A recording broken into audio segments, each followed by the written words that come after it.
everyone, rosemary oil has become very famous for hair growth. So in this video I will discuss the benefits of rosemary oil on our hair growth. Rosemary oil is a powerful essential oil and it has been used for centuries to promote hair growth and is known for its ability to improve blood circulation that then helps to stimulate our hair growth.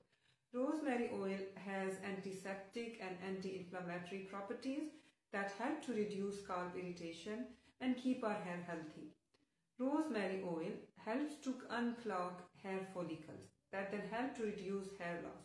It also has antifungal properties that help to prevent dandruff, scalp irritations and scalp other conditions. So rosemary oil can be used in different ways to promote healthy hair. And like I said, it's an essential oil, so you cannot just apply it directly to your scalp. So what's the best way is to have few drops of rosemary oil and mix the oil with a carrier oil like coconut oil and apply it on your scalp and massage it for a few minutes and then leave it for 10 to 20 minutes and then wash your hair with any shampoo.